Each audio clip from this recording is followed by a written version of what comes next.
आनन्दं परमसुखदं केवलं ज्ञानमूर्तिं द्वन्द्वातीतं गगनसदृशं तत्त्वमस्यादिलक्ष्यम् एकं नित्यं विमलमचलं सर्वदी साक्षिभूतं भावातीतं त्रिगुणरहितं सद्गुरुं तं Namami.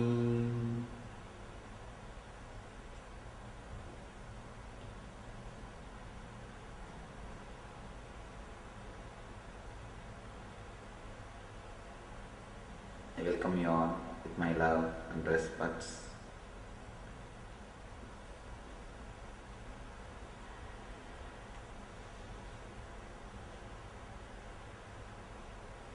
Rites and rituals,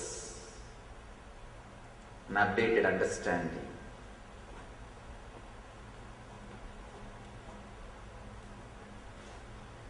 Let's analyze this topic completely.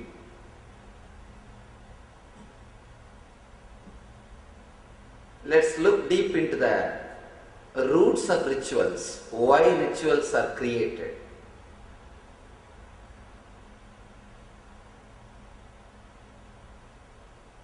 Why rituals?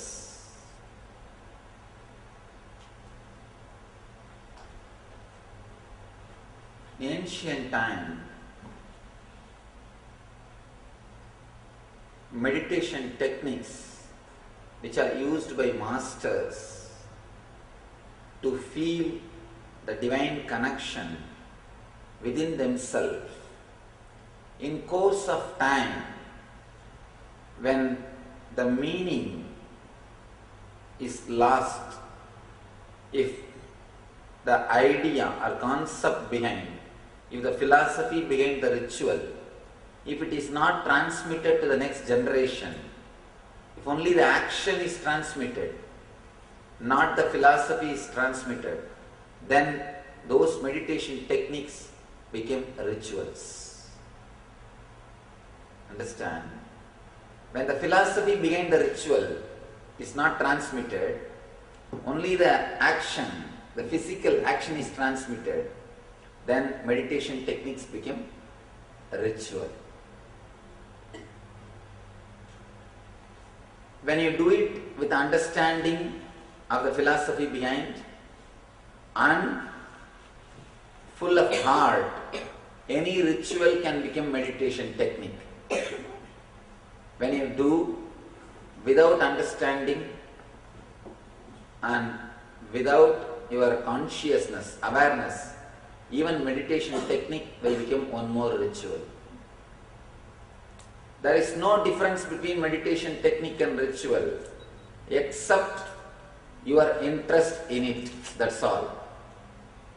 With your interest, any ritual can become meditation technique. It can directly connect you with the cosmic energy. It can put you online or in tune with the ultimate energy. There are so many different kinds of rites and rituals. I think our religion has got at least few millions of rituals. Please understand, not few thousands or not few lakhs. Few millions of rituals. So many thousands of mudras. So many thousands of types of homa. So many thousands of types of pujas. Millions of rituals.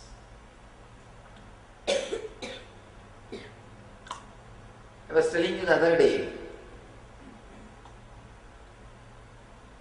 how we worship all the 5 elements.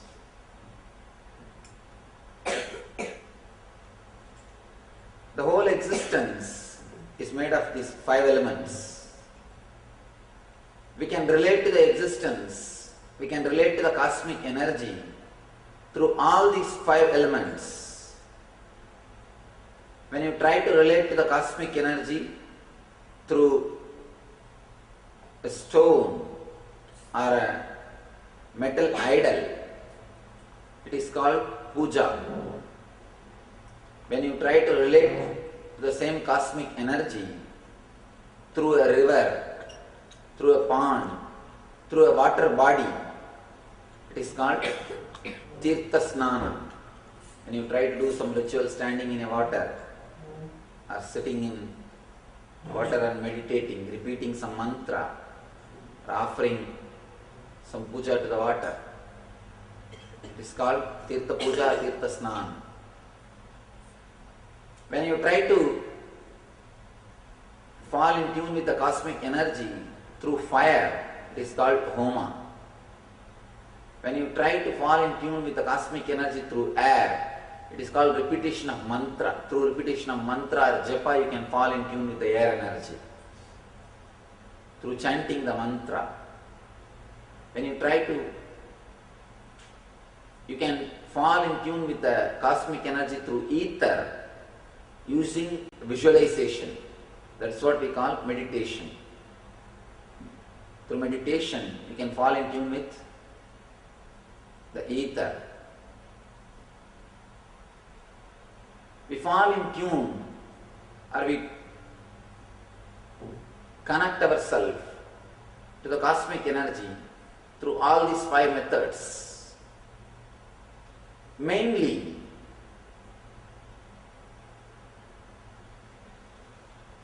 we can classify our rituals as rituals done for human beings.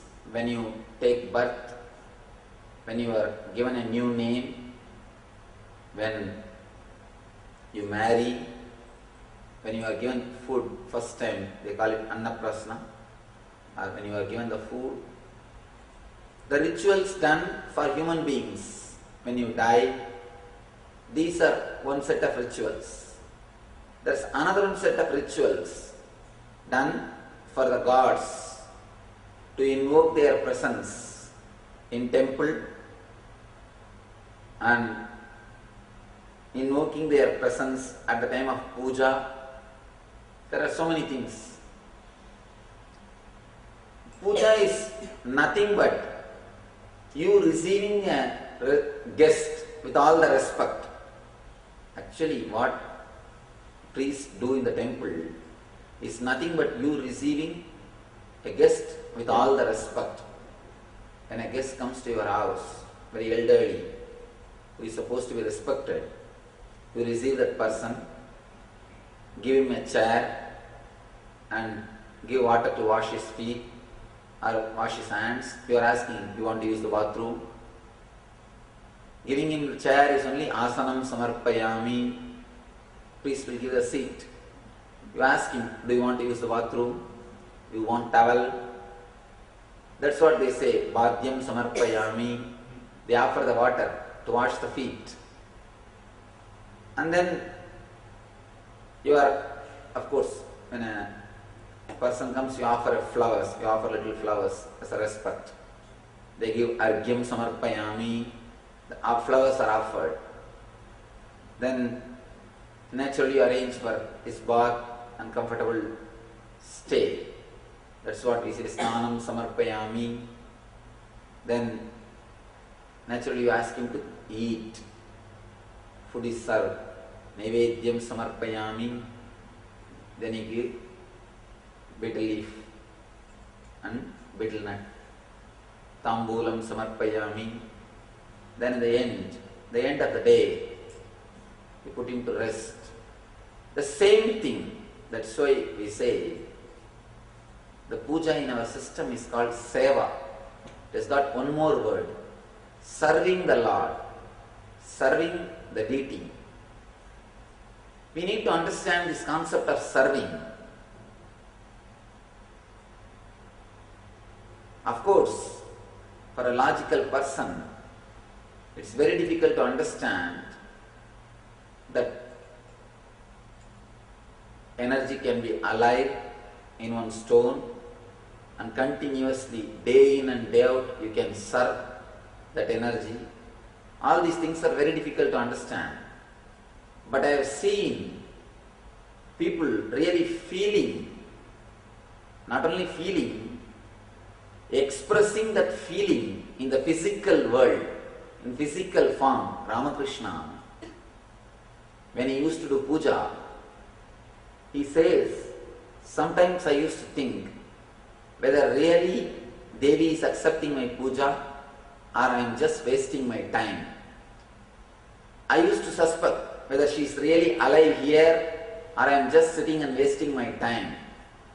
He says, I used to take a thread out of my cloth and keep near her nose to see whether she is breathing or not. Whether she is breathing or not. And of course, Ramakrishna achieved the peak, achieved the ultimate experience just through rituals. Let me tell you this one incident. If at all you get a chance, you must go to Calcutta and see the Kali temple in which he was doing puja.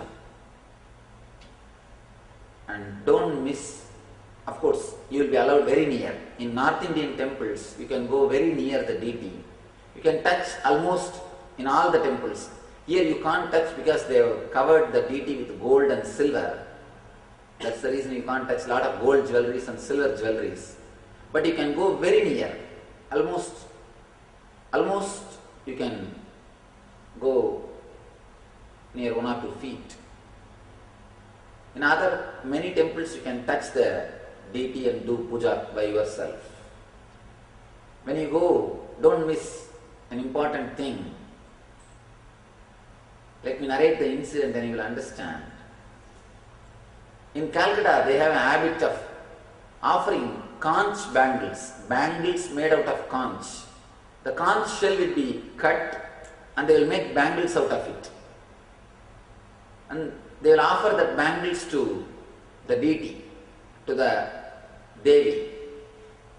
Some devotee brought 4 pieces of conch bangles for Devi. Kali's 4 hands, the right side will be Abhaya and Varada. The left side she will be holding sword and head of a Asura. The sword is removable. So he was able to put the bangle in all the 3 hands except the hand which is holding the head of the Asura. Except that hand, because in that hand the bangle cannot go. All the other 3 hands he put the bangle. Some priest was asking, why you are not able to put the bangle for the mother in the 4th hand? He said, oh, that hand is holding the munda or the head of the Rakshasa. The priest said, oh, you are a great devotee. You can say, mother will open her hands and you can insert the bangle. And he is so sincere, you will be surprised. Of course, still I am not able to understand. Even after seeing, I can only just believe and respect and do namaskar and come out. Really, he asked the mother and she dropped the head. Bangle was inserted. Again he gave the head to the mother's hand. She is holding. Neither the statue is broken nor the bangle is broken. It is there in her hands. If you go, please don't miss, see it. Of course, when I went to the temple, I was in an ashram, very famous ashram. I went as a part of the ashramite. So I was allowed to touch that bangle and see. Not only I touched the bangle, I completely rotated that bangle and saw whether it is broken at any point, whether he broke and pasted it. I inspected. I tell you, the bangle is complete. It is not broken. And the statue is also full. It is not broken, stone statue. Statue is also there as it is. Bangle is also there as it is, but it is there inside. Very difficult to believe. And it is not some 300, 400 years old. Just 130 years. Just 130 years ago, in 1886, he passed away. Only 130 years. I don't know We have no logical explanation, but it is there. That much only we know. The power of mind, the devotion can express physically. See, if you have a darshan of Devi and if you feel that Devi is here and all those things are very subjective. You can't see it in the physical way. It is an individual's experience. But here, physically it is expressing. We heard a lot of stories that Udupi Krishna turned for the sake of Kanakadasa, or Vittal was waiting on a brick for the sake of his devotee. All these stories we hear. But this is something which I have seen with my own eyes. Very difficult to believe, but which is there. He has reached such high peak just by rituals.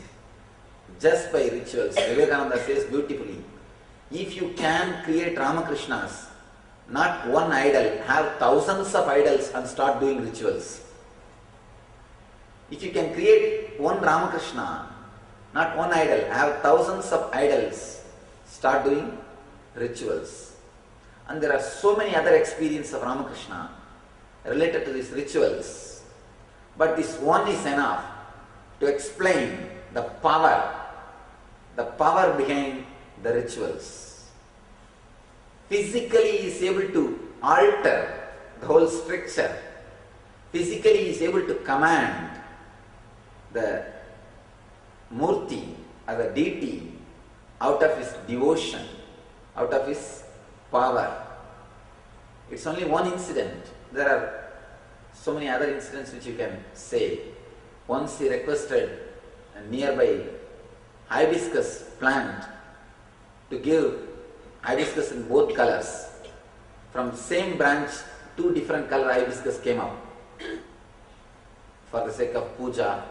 So like this, so many incidents, he was just able to command the power of meditation or the power of mind.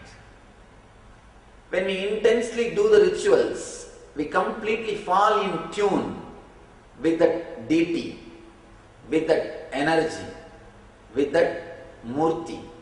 She just listens to you.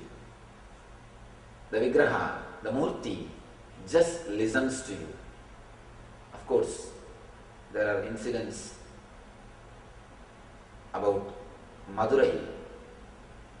One great enlightened master came and was staying in Madurai. The Madurai temple has got beautiful elephants, 8 big stone elephants in the Garbha Mandir. Actually, the story goes, the 8 big elephants are holding the Garbha Mandir of the Madurai temple. So, Nawab, he comes and makes fun of these statues. What is this? Elephants are standing here unnecessarily. He just makes some comment. Then the master says, don't think they are stones, they are living elephants. They are here to serve Chokanada. This Nawab laughs. What are you talking? Then this enlightened master, he gives sugar can and the elephant eats. The story says the elephants eat the sugar can. Of course, this all story, we don't know how much they are true or whether they are fact or truth. We don't know about all these things. But this one thing, I myself have seen the bangle, unbroken bangle in the hands of Devi. All our puja is nothing but receiving and respecting and serving. That's why we say seva, serving. And Ramakrishna says, when I fan the mother, I feel that she is experiencing the cool air. I could see very clearly she is experiencing the cool air. And I could see very clearly she is adjusting her sari. He says, I can see she is adjusting her sari. So many beautiful experiences. All the rituals, done to the gods one side. The other side, rituals are the rites done for human beings, especially the Pitrudarpana. I think that is one of the important ritual. This Pitrudarpana is done to give a beautiful farewell or to release the soul from the bondages. When a person dies, let me describe the whole scene, what happens. First, his soul leaves the physical body, then it moves to the subtle body. They call it Sukshma Sarira. In Sukshma Sarira, it stays for a few kshanas. When I say kshana, I don't mean second. In Vedas, we don't calculate time chronologically, we calculate it psychologically. Kshana means gap between one thought and the other thought. If you have lived peaceful life, your kshana can be even 100 years. Your one kshana can be 100 years.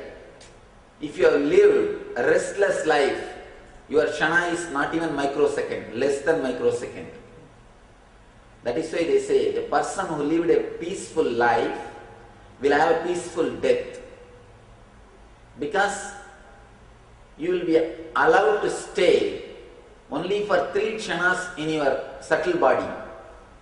The 3 kshana will be decided based on your life, how you lived your life, how long you can manage without having thoughts.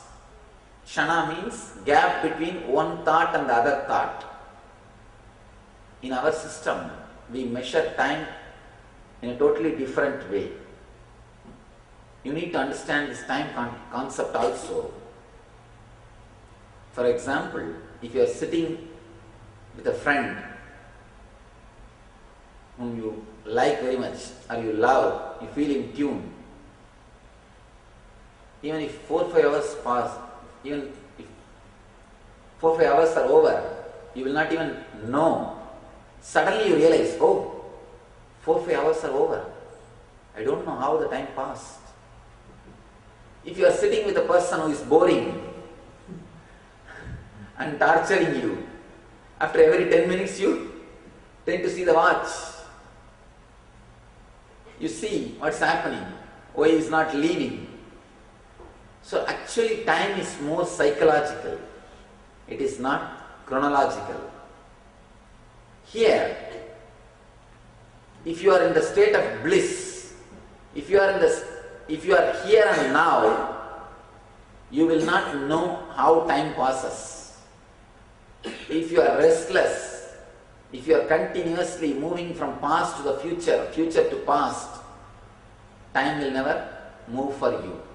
That is why we say, for us 1 full year is 1 day for Devatas, because they are in higher consciousness. The number of thoughts is less for them. They are in more joy and peace. That is why time just flies for them. For us 1 year is 1 day for Devatas. That's why in all Nataraja temples, they do only 6 puja per year, because they follow the calendar of Devatas, not the human beings. When the number of thoughts come down, time just flies. If you are more restless, time never moves. For people who are in the hell, for them, our 1 day must be 1 full year. That is why we say eternal hell. Hell is always used with the word eternal hell. Hell is not eternal, but it feels like eternal, because time never moves. You are continuously waiting, but time never moves. They have too much of restlessness. Actually, the hell or heaven is only based on your mind. If you have less number of thoughts, you are in heaven already. If you are too much restless, if you have too many number of thoughts, you are in hell already. It's not that you go there, you carry with you. Be very clear, we don't go to hell or heaven, we just carry our hell or heaven with us. Wherever we go, we carry our tent, open it and just stay. Same way, we carry it with ourselves. When a person dies, he stays in his Sukshma Sarira for 3 kshana. If we have lived a restless life, we will stay only 3 microseconds. In 3 microseconds, we will not have time to choose about our next birth. We will just choose in a very opposite way. Just whatever comes to our thought, just like that we will choose. If we have lived a peaceful life, we will have time to look into our complete samskara structure. We will be able to see how we lived this whole life. One more thing, the moment you leave the body, you will have the capacity or the energy to see your complete life, how you lived. You will be able to have a complete overview of your 60, 70 years of life.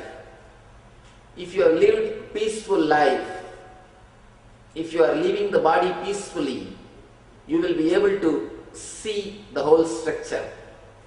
You will be able to see the whole life. Then you can decide whether to take human body or whether to stay without body or whether to become enlightened and relax, liberate yourself, or whether to take any other type of janma. You will be able to choose because you have freedom. You are relaxed. I always tell people, live peacefully, don't run continuously. If you are continuously running, you will not have a lounge when you leave the body. You will be again running. Whatever train comes first, you will be put in that and sent. You will not be able to stay there. If you have lived peacefully, you will be able to relax. You will be able to stay there. You can choose. There are many reminiscences of the masters. They say, even 300, 400 years they wait to take the right body. They wait for right parents. They wait for right place. If you have lived peacefully, you can wait and choose your parents, the place to take birth, and the right body, right social setup. If you have lived in a restless way, naturally you will not be able to wait. And one more thing, if we have lived restless way means continuously we are dependent on body and mind. You depending on the body and mind is what is restlessness. You are totally dependent on body and mind. So naturally you can't be without body and mind. So you tend to take some body. You don't bother. You are not interested in waiting. Let us have some body first. Later on we'll think about it. What we should do or what we can do, all those things later on. First let us catch some body. So whatever train comes first, you get into that and start your journey. If you have lived a deep, peaceful life, you can wait and choose the next body and take birth according to your decision. Kathopanishad beautifully explains the whole process, how we leave the body, how we can choose, and how we miss the opportunity. How we miss the opportunity also is very clearly explained in Kathopanishad. That is why whenever a person dies, we always repeat the Kathopanishad. Even at the time of Shraddha, the Kathopanishad is repeated. these last rites are done to liberate the soul, to give a good farewell. Actually, if you are continuously bothering about the person, if you are continuously worrying about the person, that soul also can't continue its journey. It is a farewell we are giving to that soul. Yes, you lived with us, really great. Now it is time. You can carry your life, and even though we are not able to digest it, we respect your decision. We are here just to respect you, just to support you in your journey. It is a good farewell. It's a positive farewell we are giving for the departed soul, so that the soul can continue its journey. In every ritual, again and again, rishis impart their knowledge to us.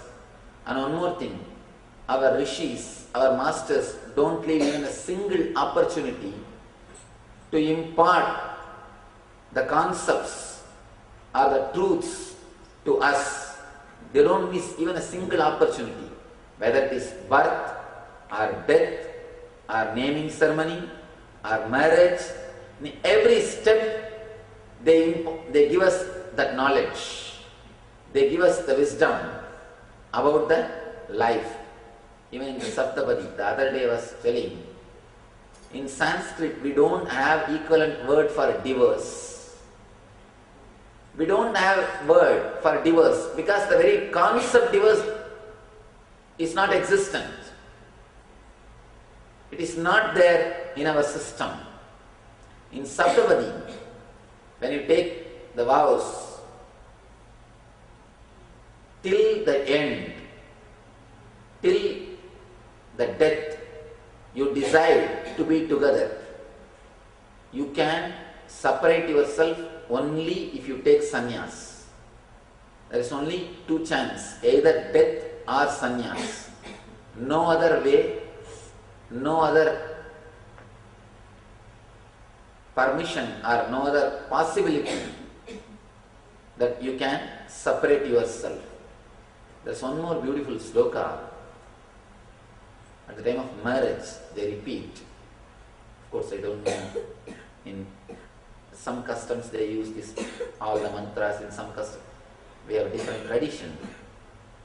But in the Vedic system, they use this mantra. They bless. It's actually a sloka from Tantra Shastra. They say, the 11th year, the end of the 11th year, let you become mother of him. Let him become son for you. A new dimension of relationship. See, the wife is asked, blessed, to become mother. The husband is requested to become a son. It's a very strange thing, very difficult to understand. How can wife become mother? Actually, if a real love happens, if a real intimacy happens, women reach the state of mother. She flowers into the motherliness. There are some more deep concepts which Tantra explains. How, when you reach the depth of love, you become more motherly. You became more like a Devi. That's what they say. In the East, women is always called or respected in the form of, only in the name of mother. She is respected more as a mother because we respect the motherly dimension of women. Of course, only when she reaches that dimension, she expresses the fulfillment. This is a beautiful statement asking women to reach the state of mother and man to reach the state of child. he needs to come back to the innocence. He needs to achieve his innocence. She needs to achieve the motherhood. That is the purpose of the whole marriage system. Of course, let me explain the Gurukula system, how the whole thing starts. At the age of 7, we are initiated with Gayatri Mantra. Between 7 to 14, we have to continuously practice that mantra. By 14, if you achieve the first experience, first conscious experience or divine experience, you will be asked to study Brahma Sutra, means training for sannyas, training for spiritual life. If you have not achieved the first divine experience, then you will be asked to study between 14 to 21 the Kama Sutra. 14 to 21, the people who achieve the divine experience will study the Brahma Sutra. The others will study the Kama Sutra. The people who study the Kama Sutra will go for a Grihastha life, the Grihastha Dharma. The persons who study the Brahma Sutra, they will go for sannyas life. By that time they finish the Brahma Sutra, at the age of 21, they are expected to achieve enlightenment. If they achieved enlightenment, they will be given sannyas. They will go for the sannyas life. If they have not achieved enlightenment, again they will be asked to study Yoga Sutra. They will have to continue their spiritual practice. This is the way our whole structure is created. Then each one will take their life. Neither a person who lives the sannyas life feels is unfit, nor the person who lives in the Grihastha life feels is missing something. Each one takes his own way, his own path. Of course, there's one more chance given for the people who are in the Grihastha life.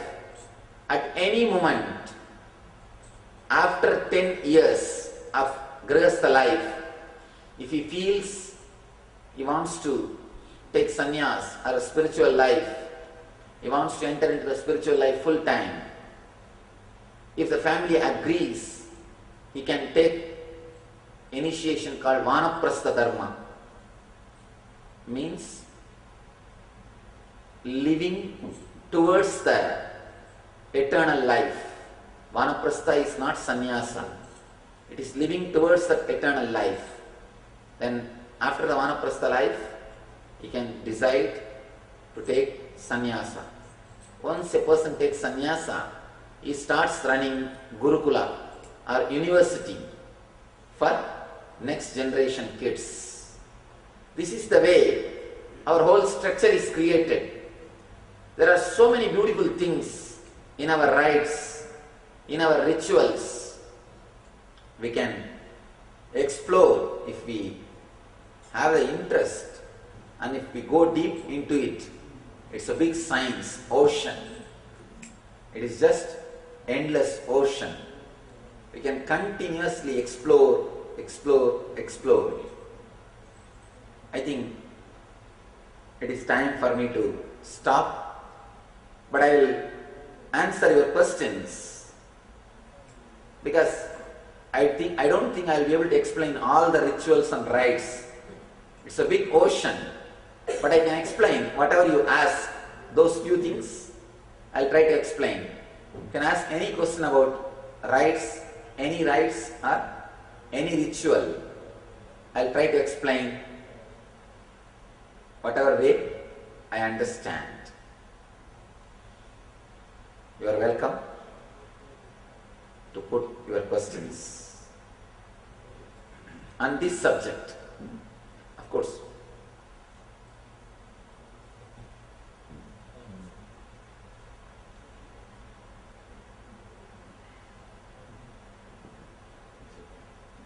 You can use the mic, it's not open.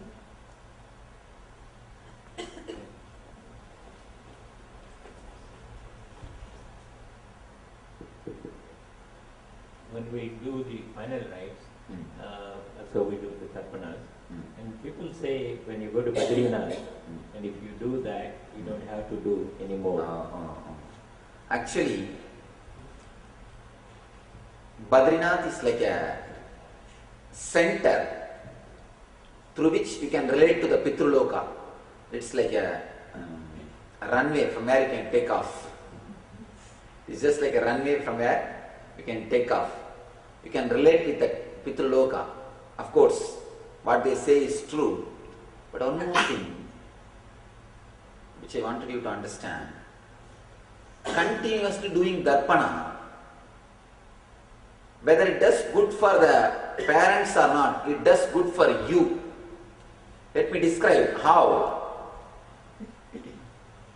Till the end of your death, some part of your energy, some portion of your energy represents your father, mother. Now the latest studies, few studies, they say, if your father or mother dies in a very young age, there's more chance for you to have paralysis stroke. Because one part of your energy is disturbed. One part of your energy is disturbed. One part of your being is a gift from them. By doing this Pindadarpana and Shraddha regularly, you make that part, that energy, that portion peaceful. You invoke peace in that area. Whether it does good to them or not, we don't know, but it does good to you. So please don't miss our traditional Shraddha or Pinda, all these things. You see,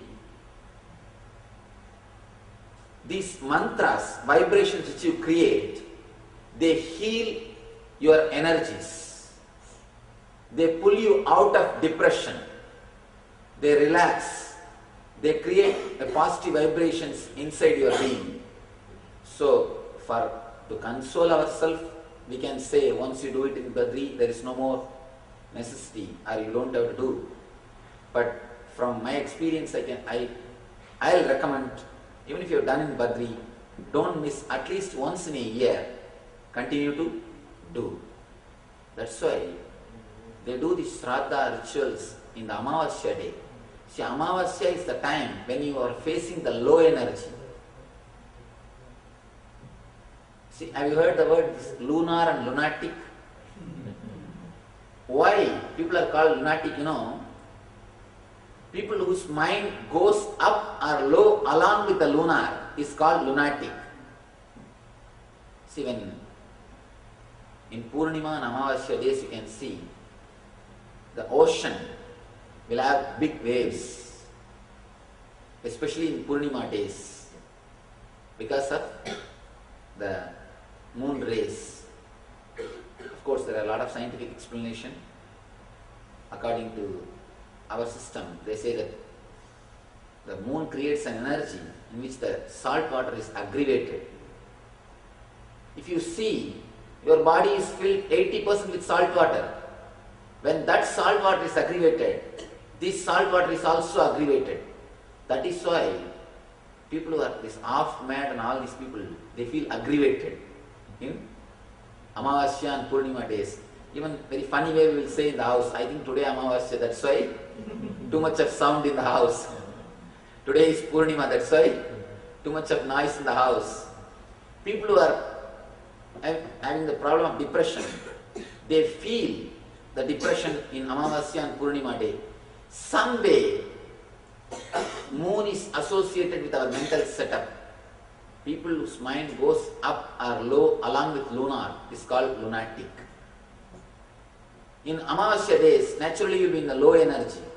That's why you are asked to do the rituals, the Shraddha and Darpana and all those things, so that you can create little peace inside your being.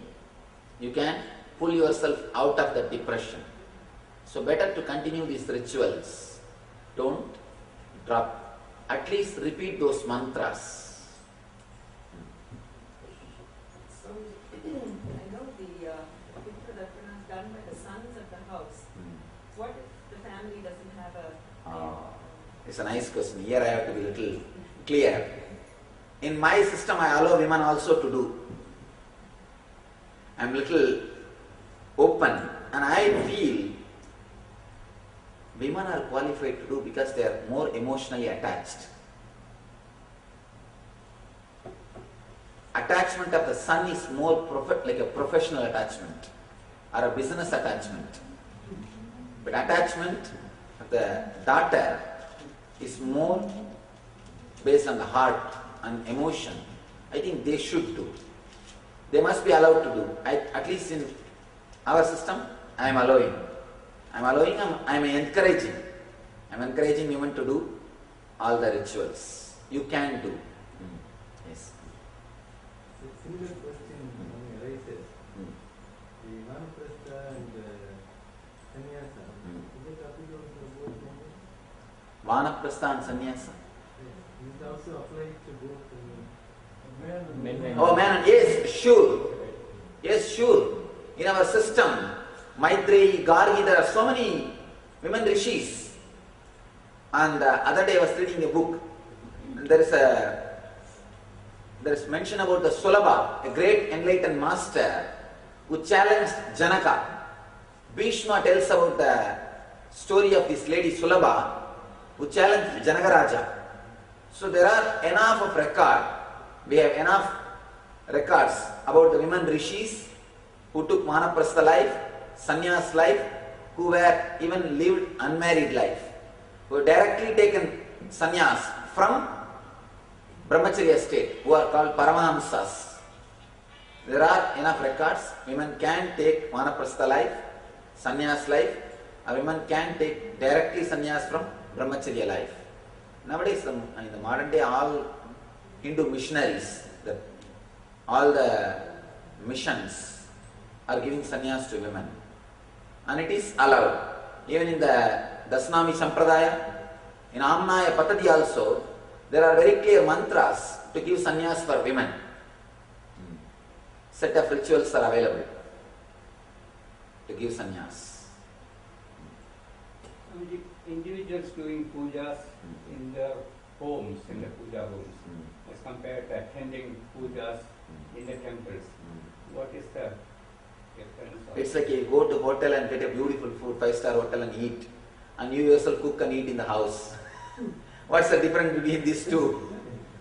Of course, when you can't go to the 5-star hotel, you can cook and eat. But once in a while, go to the hotel also and taste, enjoy the food. When you go to the temples, you can enjoy elaborate, beautiful way. You can see every inch and understand, and you can enjoy. But when you can't go, at least don't miss the food. Eat something in the house, whatever you can cook and eat. That's all. This is the difference between doing your own and attending the temple rituals. Yes. What difference does it make when going to the temple when God is supposed to be everywhere? Please, can you be a little loud? God is supposed to be everywhere, right? So what difference does it make when you go to the temple or to the That's nice. This idea that God is everywhere can become truth only after your realization. See, God is everywhere only when you reach that state. One more thing. I have seen many people coming and telling, Swamiji, I love the whole world. Loving the whole world is very easy. Loving your wife is very difficult. Loving the whole world is very easy. You don't have to do anything. Just make few statements. Oh, I love the whole world. I care for the whole world. You don't have to do anything. First thing, loving your family is a very difficult thing. First, create love, then you can love the whole world. Without even creating the idea love, we just say that we love the whole world. That is the way. Without even feeling God in one statue, how can you feel in the whole world? First thing we need to do is feel God, feel divine in one place. Then you can project the same feeling with the whole universe. Ramakrishna says a beautiful example. In cow's body, throughout the body the milk is available. But you can't get the body by catching the ears. You catch the ears and try to do whatever you want, you won't get Milk. Try to catch the horn and do whatever you want. What will you get?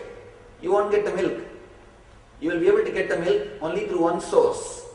Same way, God may be available everywhere, but you will be able to get His energy, you will be able to get His blessing only through temples. First, try to relate through one source. First, achieve, establish that relationship. Then you will be able to project the same feeling, same relationship with the whole world. If you don't relate, even with one statue, I will be able to relate with the whole world. So please understand, God is everywhere is only concept, ultimate truth. It is not the relative truth. There are two kinds of truths, absolute truth and relative truth. As on now, you can't experience the absolute truth. Start with these simple things, then you will be able to experience the absolute truth. But till you experience the absolute truth, you can't use the absolute truth to escape from your duties. I've seen many people, they use all these big words just to satisfy their life or just to satisfy their mind, just to justify what they are doing. We use these big truths, what for? To justify what we are doing. So please understand, start relating first with the temples, then you will be able to relate the God who is existing everywhere. Yes. In this world, Swamiji, rituals are done mostly for material prosperity. That's the one good way to start, probably asking God for what you want. But is that It's a nice thing. into spiritual growth? Is that First thing, Ramakrishna says beautifully, he says, where else you can go even for that? Asking God for material benefit is not wrong. It's okay. But stopping there itself is seriously wrong. Starting your devotion in a Kamya way, Kamya Bhakti, is nothing wrong. But just stopping there itself is something seriously wrong. That's what I always tell people. When you start praying, your religion starts. But when you start giving your gratitude, your spirituality starts. With prayer, your religion starts. With gratitude, your spirituality starts. After some time, you should feel how much He has given you. You should start feeling the gratitude. One more thing, asking is nothing wrong, but forcing is something wrong. See, why do you pray? Because you believe God has got Shakti to give what you want. That's perfectly alright. But sometimes we force, I want this, you have to do. Why do we force? We believe that He has got Shakti to give what we want, but we don't believe He has got Buddhi also to give when He wants, when it should be given. We believe He has got Shakti, but we don't believe He has got Buddhi. That is where the problem starts.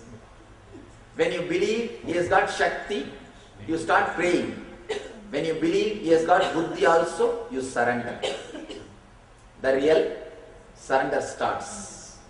You reach the peak of devotion. You reach the level of gratitude. So, of course, it is good to start, it's a good way to start as a Kamya Bhakti, but that is not the way to end. That's not the place to stop. Okay, I have a question. You talked about the journey of the soul after death and the various phases that it goes through. Isn't this the same thing that happens during meditation? Because we hear about the transmigration of souls. Not only at the time of meditation, At the time of sannyas also same thing happens. Even at the time of sannyas, we go through a ritual of complete death.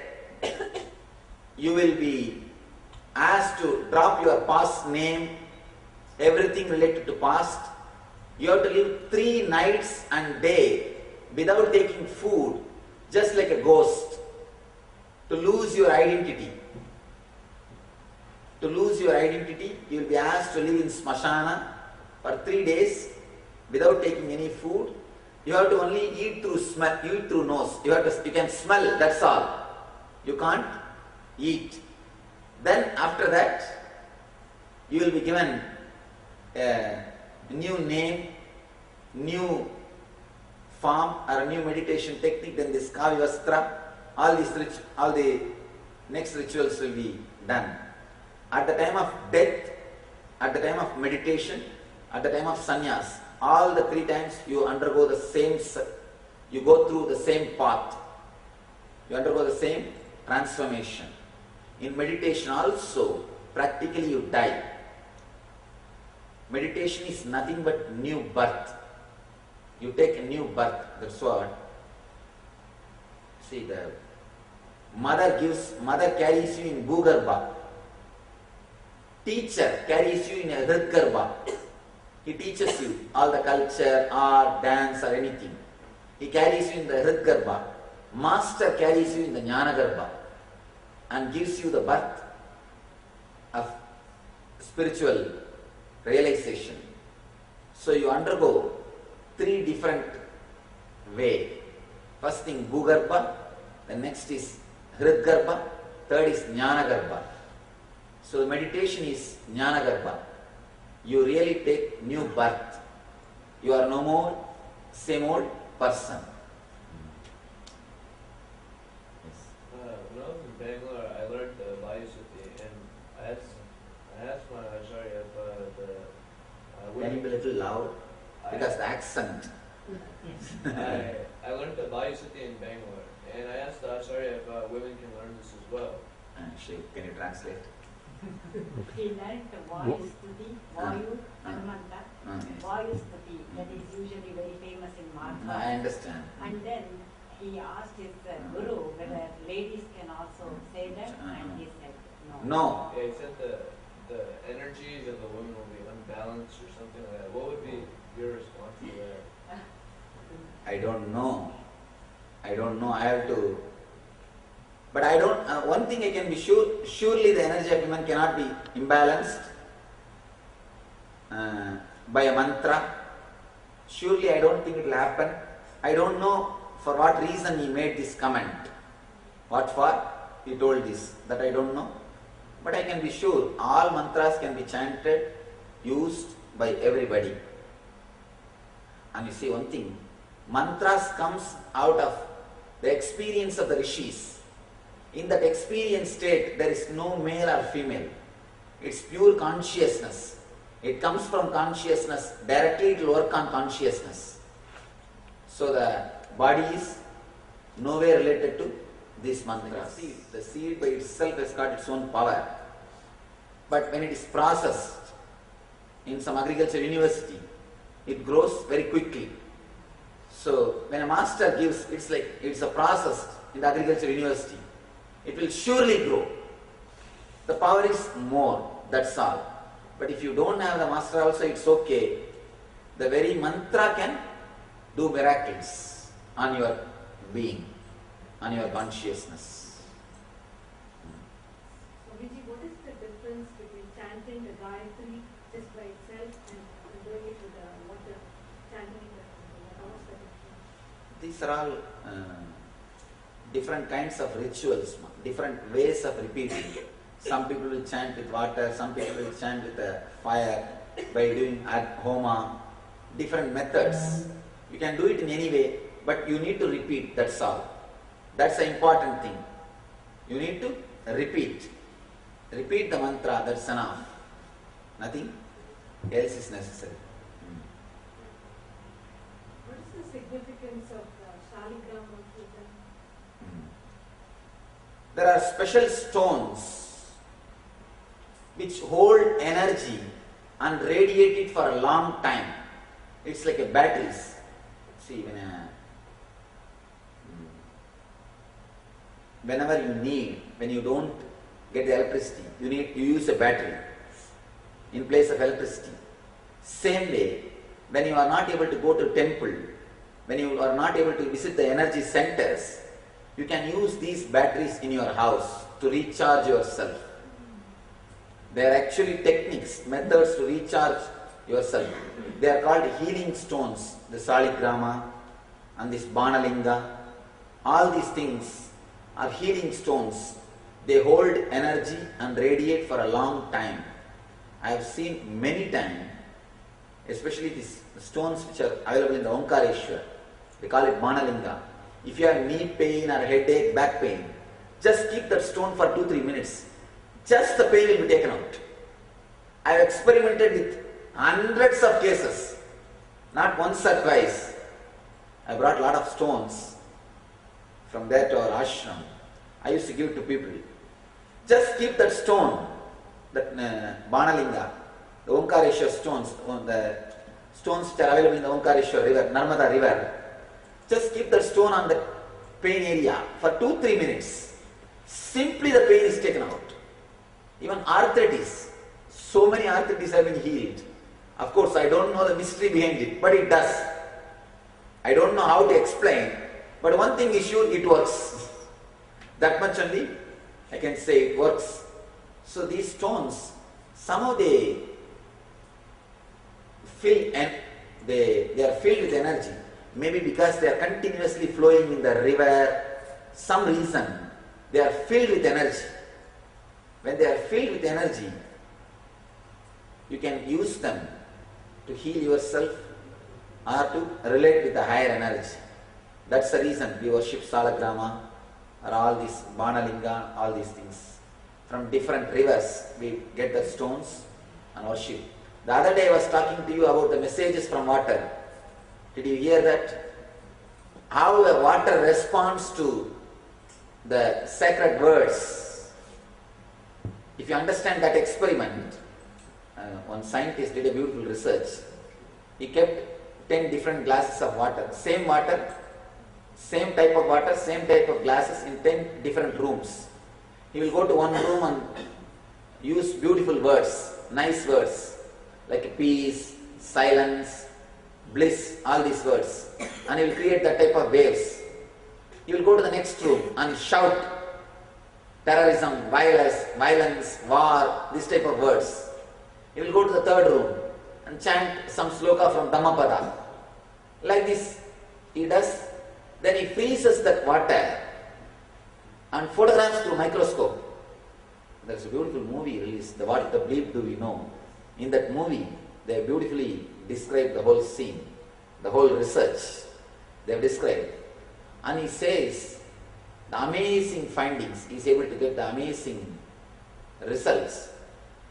The water with which he related very positively shows like a diamond pictures. The water with which he related negatively shows like a devil. The water with which he related with Dhammapada, that shows like a Buddhist temple. The pictures like Buddhist temple appears. It's amazing how water can respond to your energy. Understand, an ordinary doctor, 15 minutes, uses some word and water is responding. Thousands of rishis and sannyasis are standing in the Ganga river and continuously repeating so many mantras. What will happen to that river? By now it's a living energy. What will happen to the stones? That is why they get so much charged. Millions of people standing continuously in that river and chanting some mantra, doing some puja, repeating God's name and offering their prayers. Understand, from Gangotri to Ganga Sagar, every day at least 1 million people are standing in the banks of Ganga and repeating these mantras. Then understand how much the river will be energized. What will be the energy of the stones? Ordinary one doctor's 15-minute chanting of one word can change the water so much. millions of people standing and offering their prayers, what will happen to that river? It will become a living river, energy. That is why you experience that energy in that water, in that stone, and all those things. It can help you to relate with the higher energy. And one more thing, there is British people, when they come from London, the water which they bring in their ship, it will be spoiled. Half the way, by the time they come half the way, it will be spoiled. But when they go back from Calcutta, the water which they take from Calcutta, it will never be spoiled till they reach London. Even after reaching London, it will not be spoiled. Then they started doing research. How can this happen? Then they understood the Ganga water only they carry when they go from Calcutta. The Ganga water has got beautiful quality of purifying itself continuously. It has got quality, it has got a special energy to purify itself continuously. So, with so much of mantra, so much of worship, not only the river, even the stones have started vibrating with this high energy. That's why I say India is a spiritual incubator. So much of holy vibrations, spiritual vibration, it is a spiritual incubator. See, in the other countries, the whole city is developed, centered, and the university will be the center, and the whole city will be developed. In India, all cities are developed around temples. Go to Madurai, the temple will be the center, and the whole city is developed. In every city in India, cities are developed based on temples. Here, cities are developed based on universities. The whole culture is totally different. Our kids receive the fantasies of Markandeya, Prahalada, Dhruva, Kannappa, all these things. These kids receive the fantasies of Tom and Jerry, Mickey Mouse, complete violence. See, Tom and Jerry is complete violence. And especially these video games. They was shot continuously with rifles, shooting these video games. What will happen to their heads? What will happen to these kids? Their whole body, whole blood will be filled with violence, violent thoughts. From the young age, we teach our kids the stories of Nayanmars, the stories of Meera, stories of Andal, stories of this Prahalada, stories of this Markandeya. At least God saved me. In my life, that's what happened. When I was 3, my grandfather used to carry me to the Arunachaleshwara temple. He will show me every pillar and tell the stories of the gods. Still I remember vividly, when I heard the Markandeya story, it made such a deep imprint on me that, what can I say? It actually transformed my whole thinking. Of course, that's why we say Punya Bhumi. Yes. Swami, I've heard that saints are buried and ordinary human beings are cremated. Yes. Why? Our bodies are filled with memories. One thing, if you are filled with positive memory, you will attract positive energy and radiate it. Almost like a satellite, relay center. If you are filled with negative energy, you will attract and radiate negative energy. Enlightened masters, their body, they say in Tamil, Jnanam Vilaindha Bhumi, the land in which the wisdom has grown. So when an enlightenment has happened in their body, when a spiritual energy has happened in their body, it can continuously attract spiritual energies and radiate. That's the reason their bodies are buried. Because we need them. We need that energies. Ordinary people, we just want to get rid of them. We first wanted to get rid of them. So first, finish them. Let's get rid of them. That's the reason we burn them and put the ashes in the Ganga. Let them be liberated from the world, let the world be liberated from them. It is good for both. Nice. I think it is time to end the session. The Pradosham function is also there. You all have to go and attend. Let us pray to the ultimate energy, the divine energy, to bless us all with understanding of all these great truths in our life and the experience of eternal bliss. Nityananda. Thank you.